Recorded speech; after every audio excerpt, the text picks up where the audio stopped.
For thousands of years, human civilizations claimed they could shape reality using nothing but thought, sound, and alignment with the universe.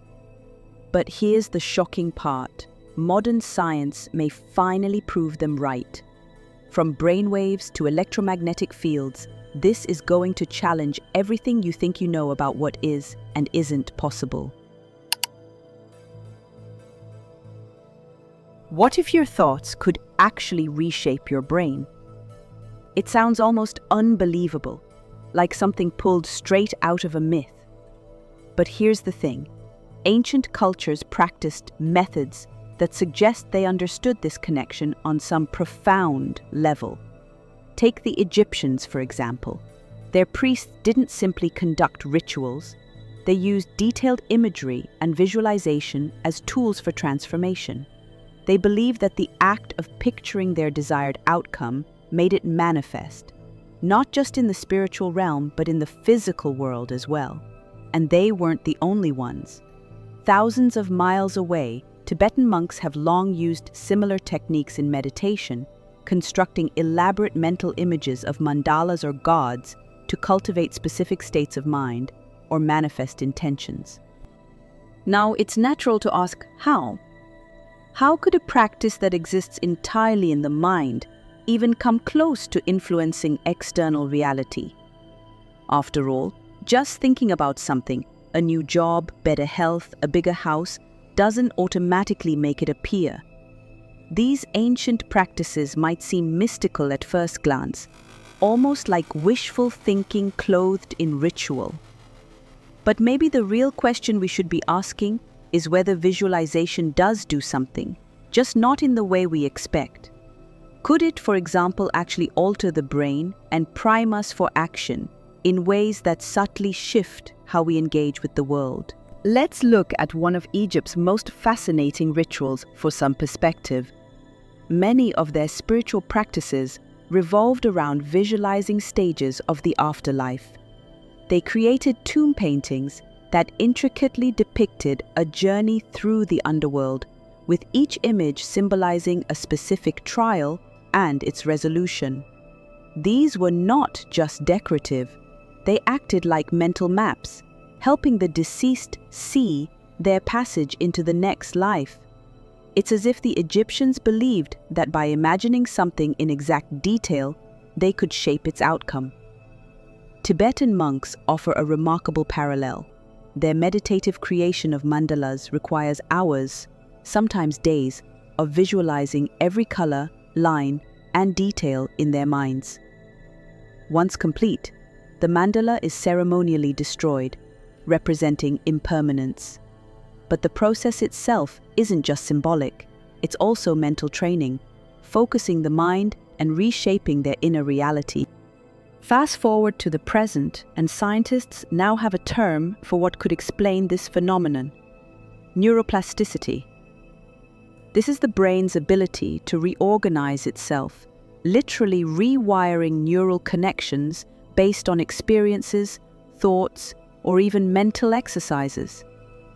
Research has shown that mental imagery activates many of the same brain regions as physical actions. For instance, athletes often use visualization to improve their performance. Studies reveal that simply imagining practicing a skill, like shooting free throws in basketball, can lead to measurable improvement, even if the person doesn't physically touch a basketball during that time. Think about that. Just thinking about throwing the ball activates motor and sensory pathways in the brain, reinforcing the skill, as if the person had actually done it. A particularly striking study published in the Journal of Neurophysiology looked at participants who merely imagined exercising their finger muscles. By the end of the study, those who visualized working out had increased muscle strength by 35%, a result that surprised even the scientists. What's happening here points to something incredible. Visualization isn't passive. It's a process that actively engages the brain, strengthening certain neural pathways while weakening others. In ancient terms, This might explain why visualization was such a core part of rituals, meditations, and spiritual practices. They weren't just daydreaming. They were training their minds, refining their intentions, and maybe even shaping their world. If it worked for ancient monks and modern athletes alike, what could it mean for us? Imagine if you could consciously focus on a desired outcome and, through this act alone, recalibrate your brain to enhance your likelihood of achieving it. This doesn't mean anything you picture magically materializes, but by consistently imagining something, the brain starts to behave as though it's already in that reality. This affects how you respond to situations, the decisions you make, and even the energy you carry into the room. Essentially, visualization becomes less about wishing and more about creating an inner framework that supports real-world action. The beauty of this is that it doesn't require any special tools or training, only time, focus, and consistency. Here's a simple technique derived from Tibetan and Egyptian traditions, but also backed by modern neuroscience. Set aside 5 minutes each day. Close your eyes and imagine a goal you want to achieve, not just in vague outlines, but in full, vivid detail.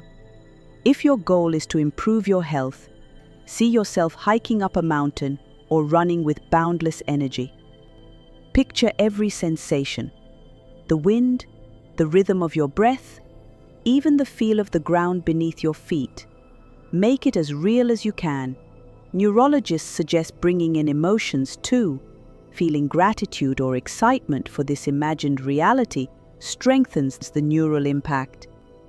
When done consistently, this practice doesn't just stay locked in your mind. It trickles into your thoughts and behaviors.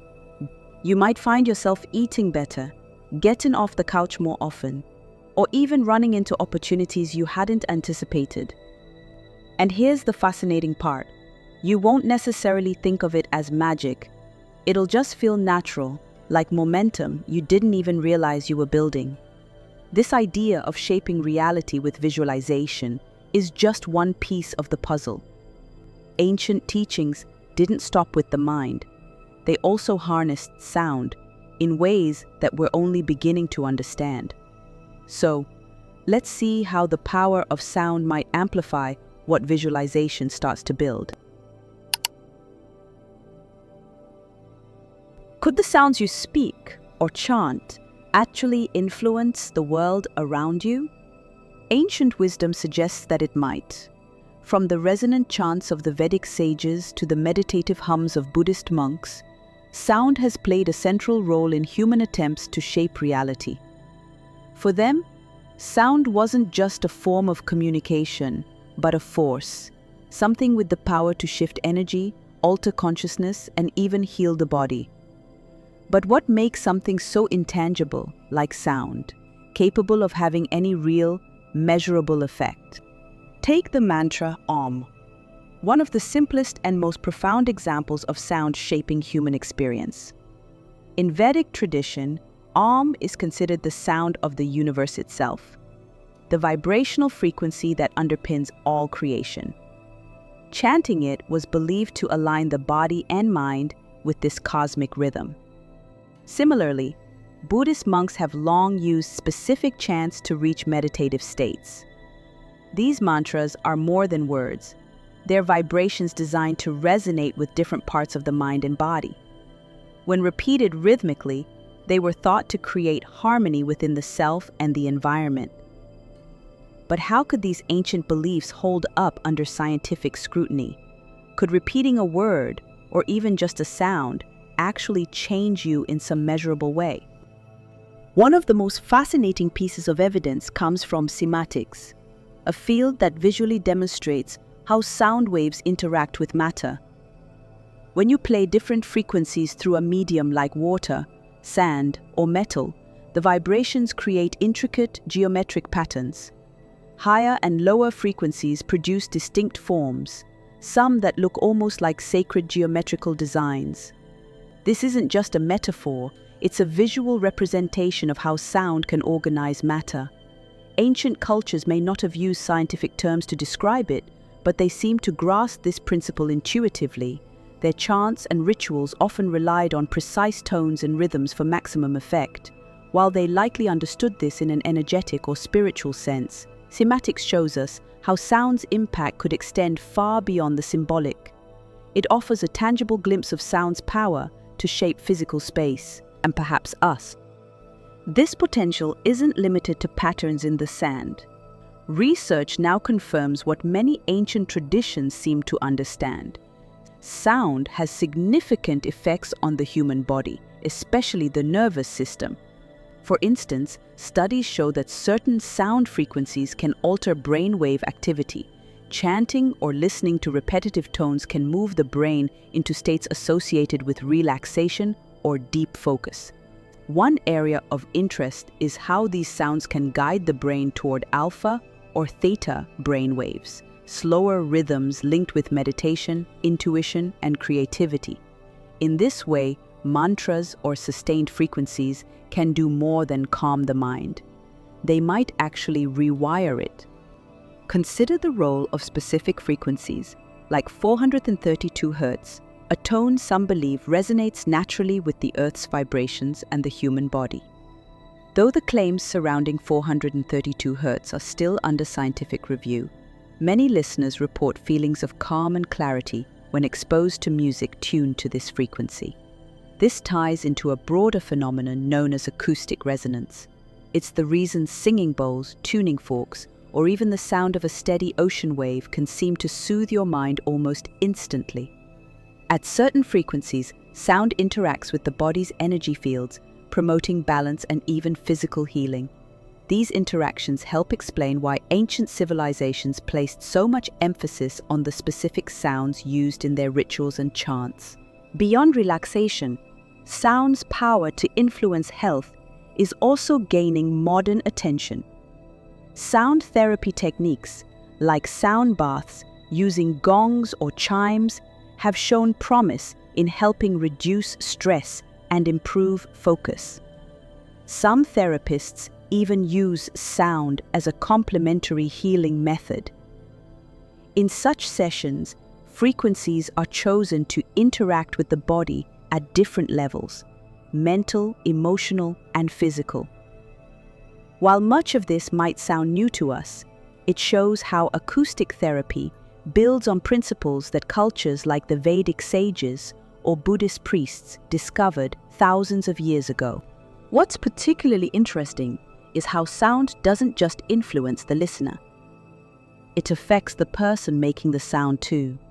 Chanting a mantra, for instance, forces you into rhythmic breathing, which directly stimulates the vagus nerve, a major player in reducing anxiety and stress. The act of vocalizing also creates micro-vibrations within the body, especially in the chest and throat, which further promotes relaxation. If you'd like to experiment with these ideas yourself, try this simple mantra technique. Sit in a quiet place and take a deep breath. As you exhale, chant Om in a low tone. Feel the vibration of the word resonate through your chest and throat. Repeat this at least 10 times at your own pace. Focus on nothing but the sound and the sensation of the vibration. Many people report feeling a sense of groundedness and calm after just a few minutes. For a more modern approach, you might also try listening to music tuned to 432 Hz or using apps that produce binaural beats, two slightly different frequencies played simultaneously to encourage specific brainwave states. The soundscape of ancient practices is more than a historical curiosity. It's a reminder that sound has depth, influence, and power we might only now be understanding. If specific vibrations can shape patterns in matter or guide brainwave states, it raises a profound question: what else might sound be capable of? Interestingly, many ancient traditions didn't stop at sound. They also aligned their actions and intentions with the cycles of the natural world. If sound holds power in vibration, timing might hold power in rhythm. What if the timing of your actions matters as much as the actions themselves? It's an unusual idea, but one that ancient civilizations seem to take quite seriously. Groups like the Mayans and Druids didn't randomly choose the moments for their rituals or daily habits. They carefully aligned them with the natural cycles of the earth and sky. For them, events like lunar phases, solstices, and equinoxes weren't just markers of time. They were opportunities to harness the rhythms of the universe itself. This constant attention to timing wasn't superstition. It reflected their understanding that life has its own rhythm, and that aligning with it was key to effecting change. But here's the big question. Why? What could they have seen in the world or felt within themselves that made timing more crucial than the actions they took? Let's start with a closer look at the Mayans, a civilization famous for their astronomical precision. The Mayan calendar wasn't merely designed to mark days. It captured the movements of the stars, sun, and moon with astonishing accuracy. Their rituals were meticulously timed to match celestial events like solstices or lunar eclipses. For instance, they held ceremonies on equinoxes, moments when day and night are perfectly balanced, symbolizing harmony. These weren't just cultural celebrations. The Mayans believed the balance of these cosmic forces influenced their own lives, from harvest to spiritual well-being. By working with these natural rhythms, they felt their actions carried greater power. The Druids of ancient Britain shared a similar understanding.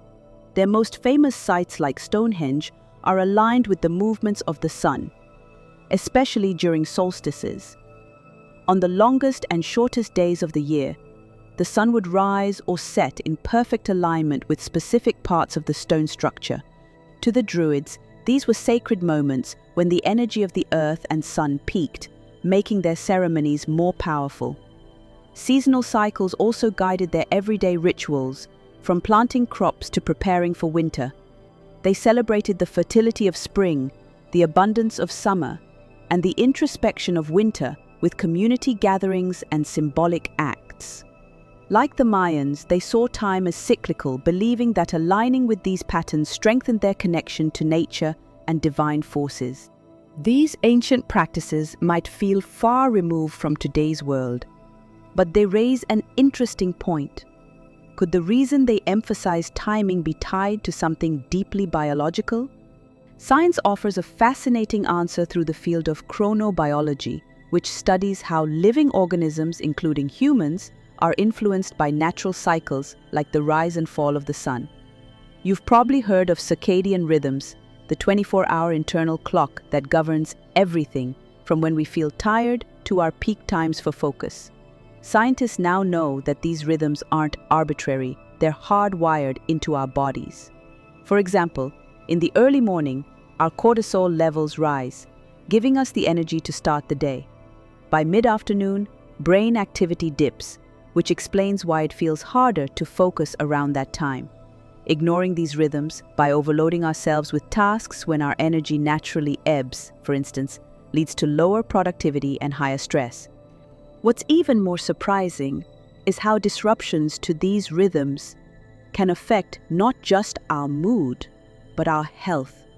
Studies show that shift work or inconsistent sleep patterns can lead to increased risks for depression, obesity, and even heart disease. Ancient civilizations might not have had access to scientific studies, but they understood, in their own way, that syncing with natural rhythms led to balance and vitality. If everything in nature, seasons, tides, moon phases, operates in cycles, it makes sense that human life flows better when we work with those cycles instead of against them. So what would it look like today to reconnect with these rhythms? Let's start small.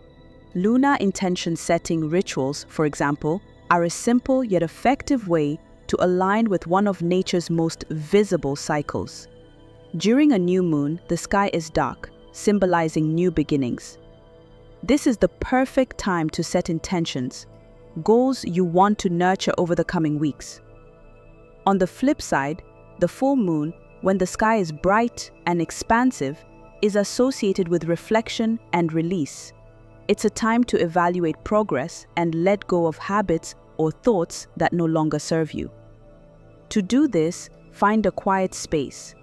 Write down something you want to achieve during the new moon or assess your progress during the full moon. Pair this with mindfulness or meditation, and you might find that the practice brings clarity and focus, much like it did for ancient civilizations. Another technique involves syncing daily routines with your circadian rhythm. Research shows that most people experience their sharpest mental focus mid-morning, making this the best time for demanding tasks like problem-solving or creativity. Physical tasks like working out are often easier and more effective in the late afternoon when your body temperature peaks. Meanwhile, late-night activities or heavy meals disrupt your rhythm and can harm your sleep. By structuring your day around these natural energy peaks and dips, you'll likely notice an improvement in your focus and overall energy. These practices remind us of something fundamental. We're not separate from nature. The same cycles that guide the tides and seasons also guide us. Ancient cultures understood this intuitively, aligning their lives with these rhythms to capitalize on nature's flow rather than resist it. And while we live in a modern world filled with artificial light and tight schedules, the idea still holds value. Imagine how much more balanced life might feel if we honored these natural cycles, even in small ways. But timing wasn't the only thing the ancients paid attention to. They also noticed something unusual about certain places, locations they believed held unique energy. Let's explore what they might have sensed and whether there's science to back it up. Why did ancient cultures build their most sacred sites in such specific locations? Was it purely symbolic, or could they have known something about these places that we've only begun to uncover? From the towering Great Pyramid to the mysterious arrangement of Stonehenge, these structures weren't just visually striking, they were strategically placed. Many of them aligned precisely with natural landforms or celestial events, like solstices and equinoxes. To the civilizations that created them, these locations carried meaning, energy, and power. But why? The Great Pyramid of Giza, for example, isn't only an architectural marvel, it's an astrological one. Its sides align almost perfectly with the cardinal points of the compass, and some researchers have noted its positioning in relation to the stars of Orion's belt, a constellation tied to the Egyptian afterlife. This attention to cosmic alignment wasn't unique to Egypt. At Stonehenge, the arrangement of massive stones mirrors the movements of the sun. On the summer solstice, the rising sun aligns precisely with the heel stone, casting light through the heart of the monument. For the Druids and other ancient peoples, these alignments weren't decorations.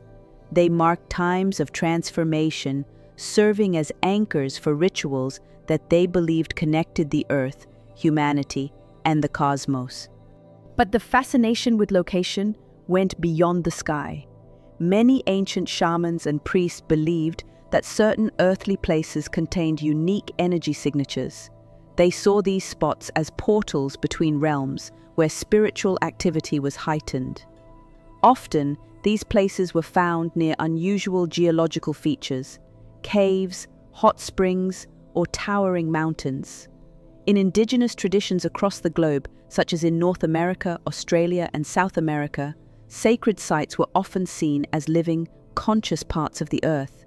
These locations were not chosen arbitrarily. They reflected an understanding that the earth itself carried power in specific, concentrated zones. Modern science might offer an explanation for this ancient intuition. Researchers studying electromagnetic fields have found that certain locations emit higher levels of Earth's natural energy.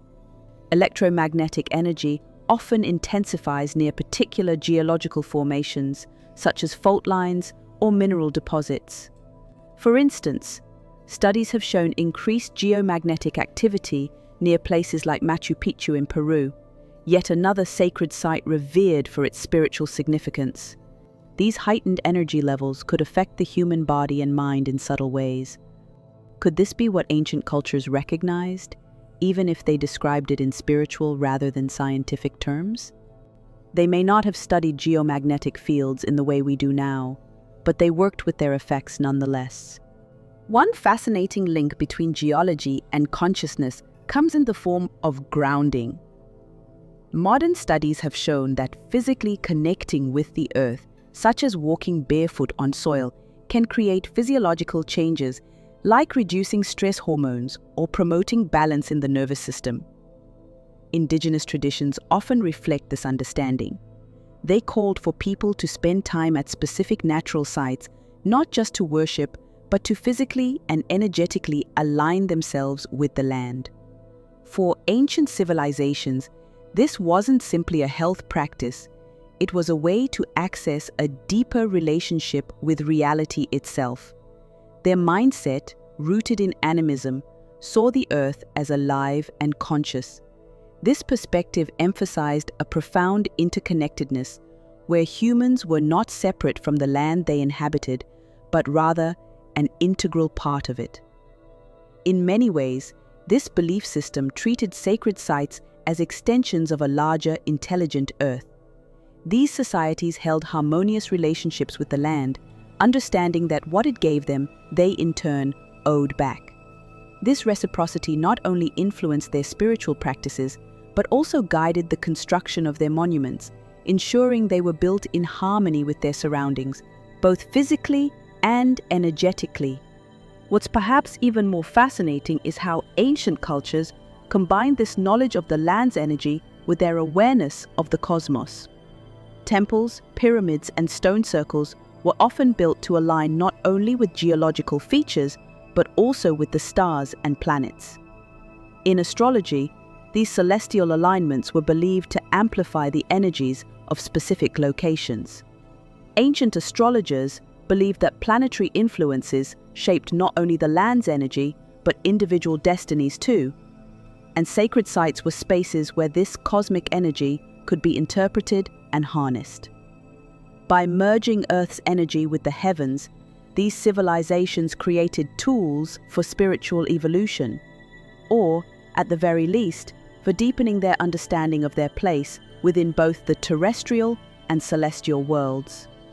While we can't all visit places like Stonehenge or the Great Pyramid, we can still connect with the Earth's energy in simple, meaningful ways.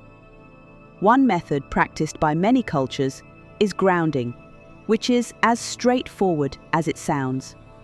Find a natural place, a patch of grass, a sandy beach, or even a trail in the woods. Remove your shoes and stand or sit directly on the earth.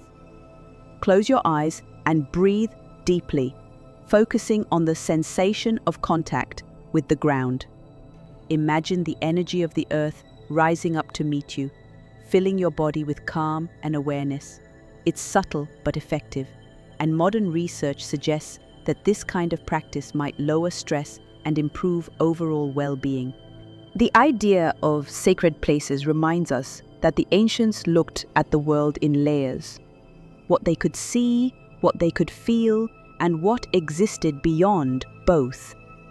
These places weren't simply backdrops to their lives. They were resources for connection, transformation, and intention. And through them, they created a bridge between their physical existence and something much larger.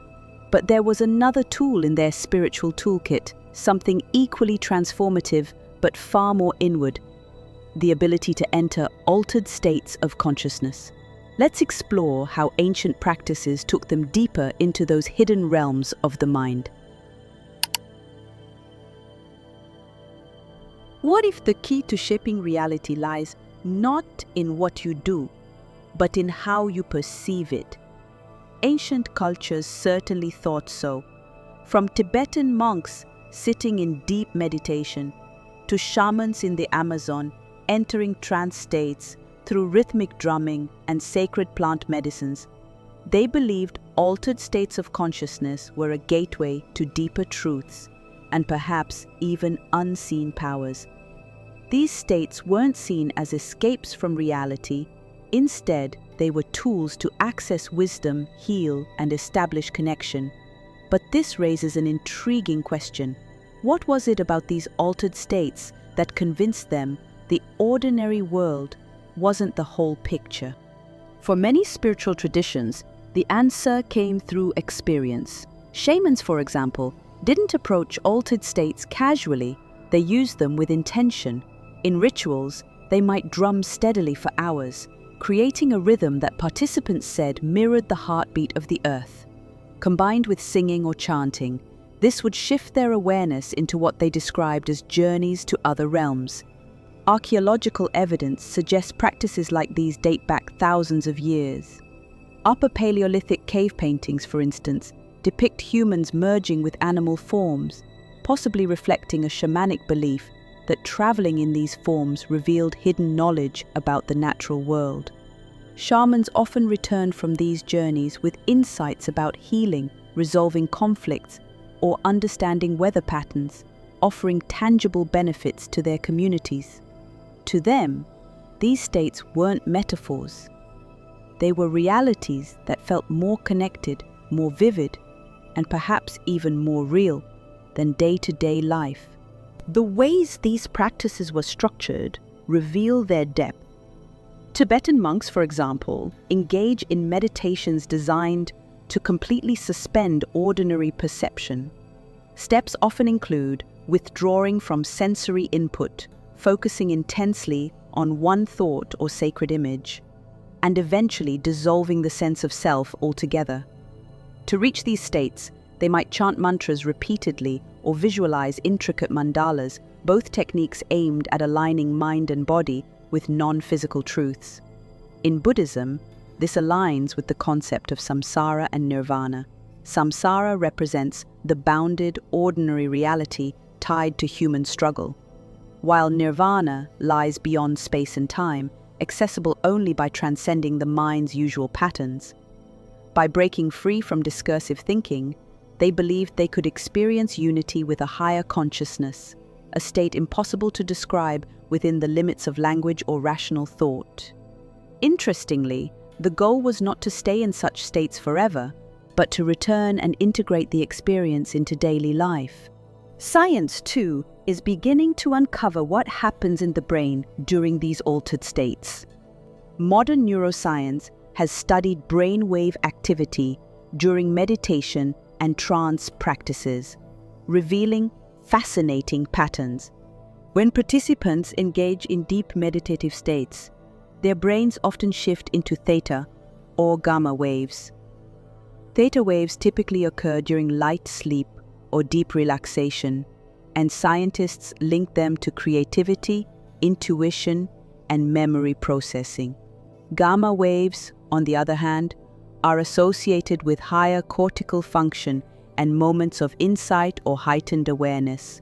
These patterns suggest that what ancient practices called higher or expanded consciousness is rooted in the very biology of the brain. They're not random, they are measurable shifts that open the mind to new possibilities.